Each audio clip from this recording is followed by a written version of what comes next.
It is clearly the largest market when it comes for two-wheelers or perhaps overall in the automobile industry here in Latin America. Brazil already sells in excess of 2 million units in the two-wheeler space, but that's a market that's likely to grow. Remember, it has a peculiarity because there is ethanol blending in this market, which makes products for Brazil perhaps a little bit different from what you see in the rest of Latin America. What's the strategy that India's biggest manufacturer has when it comes to this market in terms of an entry and in terms of the entire region as well?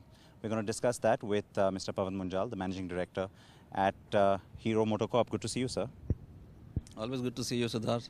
And in a special setting, right in the heart of Sao Paulo, the most crowded and the biggest city here in Brazil. Good representative, perhaps, of the kind of ambitions that you have. Talk us through that. Why do you see this as being very significant for your company? If you remember, in August, 9th August of 2010, I had when I had revealed the new identity and new logo of Hero MotoCorp in London, I had talked about our larger plans, or where we plan to go in 5 years' time in terms of the overall volumes for the company and the overall business coming from the international markets. I had said 10% of our overall volumes we would like to do from international markets. And I had also talked about the focus being on Africa, Latin and Central America. Since then, we've been making very steady progress in all these markets. We've already gone into about 19 markets and we are doing fairly well right now. We are present in Peru, Ecuador. We're starting to build a new manufacturing facility in Colombia. But Brazil clearly is the largest market in Latin America, and we cannot stay out of Brazil. As you rightly said, it is peculiar in that it uses ethanol blending in its fuel, and our current products, current engines are not tuned for ethanol blending.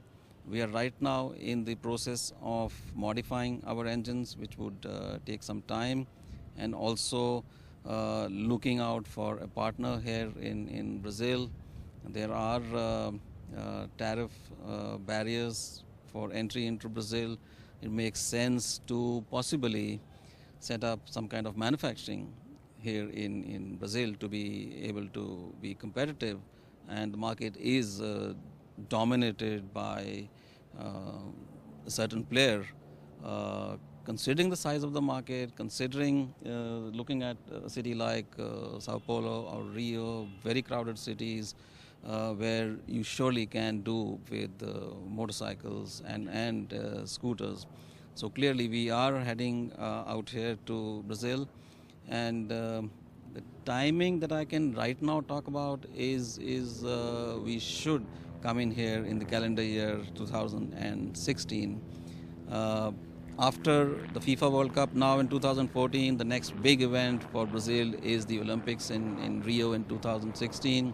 So that probably will be a very good timing for us to come into Brazil. The part you mentioned about the need for a local partner, does that get sort of heightened by the fact that yes, you do need to have perhaps local manufacturing presence, so therefore having a local partner makes sense? Or is it more to do with that dominant player? I mean, Honda does have a sizable market share here, so to sort of break into that market, local knowledge or local know-how becomes more important. I think it's always good to have local knowledge, have a local partner who can take care of all the stuff, the local knowledge and going through all sort of processes, and somebody who can manage the operations too. The reason I ask you that is also because in Colombia, so far your investment is 100% Hero owned. You are looking at maybe maintaining that 100% subsidiary status, but you're open to a partner there as well? Absolutely, yes. We are starting out with a 100% sub, but clearly we are keen to have a local partner in Colombia too. Some of the product focus, I mean, you mentioned that some of your existing products kind of already fit in with these markets. Okay, over here you need a little bit of a different engine perhaps, but otherwise in terms of profile you're good. Some of your future product development though, does that take into account from word go some of the requirements that are key to these markets, whether it's engines, whether it's even usability? Yeah, surely. All new developments that are now happening at Hero are looking at the global markets too. So if we are, let's say, doing a certain platform for India, it would have its derivatives for the global markets at the same time. What sort of investment do you see coming into specifically Latin America from Hero? I mean, you've already invested, the construction for your plant in Colombia is already starting. 70 million is a number you've already announced, but do you expect that to go up significantly in the next few years? Well, it should. Apart from the investment in manufacturing, I suppose from Hero's side, the bigger investment would be really in brand building. Hero is a new brand in most of these countries. So that's where we would be focusing upon. While we would have local distributors who would support the brand locally, but I suppose coming from India, Hero would come in with fair amount of investments and various marketing initiatives to make the brand popular. To that point, sir, the fact that you are a late entrant, as it were, and even Bajaj and TVS have been in some of these areas before you, the fact that you then need to make a big sort of an entry, you do want to look at bigger volumes. The concern would come then in terms of profitability. So what sort of margin picture would you look at? Because you would probably look at very aggressive pricing just to be able to break in with big volumes. That's correct. We are a late entrant into almost all these markets, and the other Indian players do have a head start over us. But thankfully, they have already made brand India and the quality of brand India very, very acceptable, very popular in all these markets. It makes things easier for our entry. But yeah, surely we would have to come in with aggressive pricing in the beginning, but I believe that we would catch on very quickly. And these markets are, global markets are better on most of these markets are better on margins than in India. In India, we are really a volume player, so we have healthy margins there. But yes, we will come in with aggressive pricing, but very soon we'll catch up and then we'll start looking at better margins. Yeah. Let's talk a little bit about the manufacturing in India itself, because you already have significant volume that's of course only set to grow. Specific areas where you think you need to accelerate? I mean, there's been a very few slight delays here and there. Do you see that being the big impetus for you as well? Well, I would say the delays have not at all come in the way of our progress, considering the way the market was in the previous 2 years. I think we've done fairly well with the installed capacities. We are right now, as we speak, trial production is going on in the Neemrana plant, the 4th plant. We should be starting regular production very soon. We have already started some level of construction in Gujarat at the Halol plant. Should be up and running surely within the next 12 months. And I've already fast forwarded our teams to go into the southern states and make some kind of an acquisition of land very quickly there, for us to go into the south where we don't have a manufacturing presence as of now.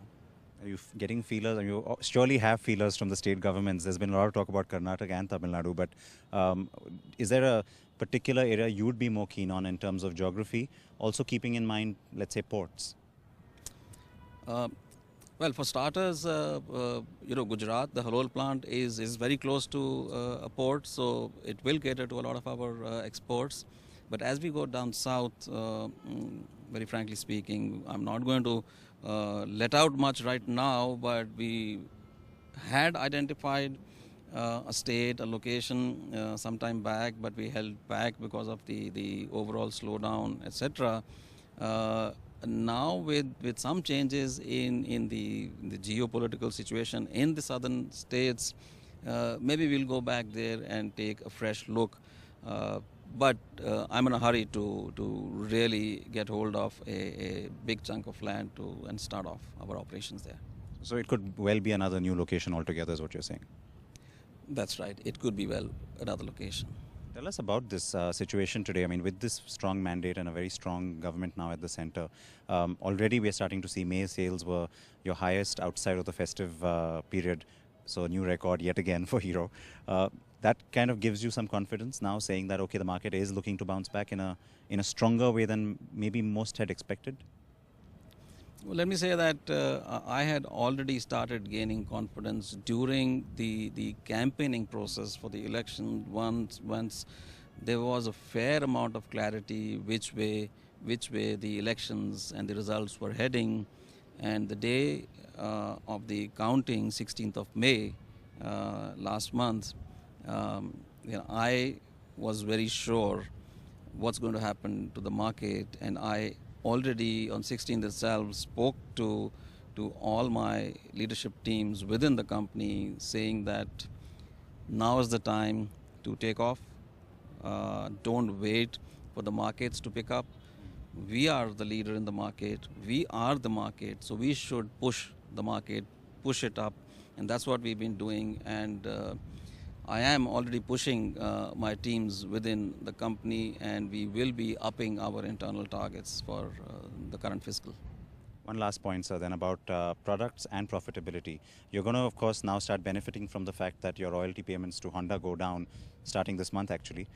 So yes, already that's going to be a positive impact on your balance sheet. But as that market starts to come back, there is also going to be a greater requirement for new products. How quickly would you be ready to meet that requirement? Because we know that a lot of the developers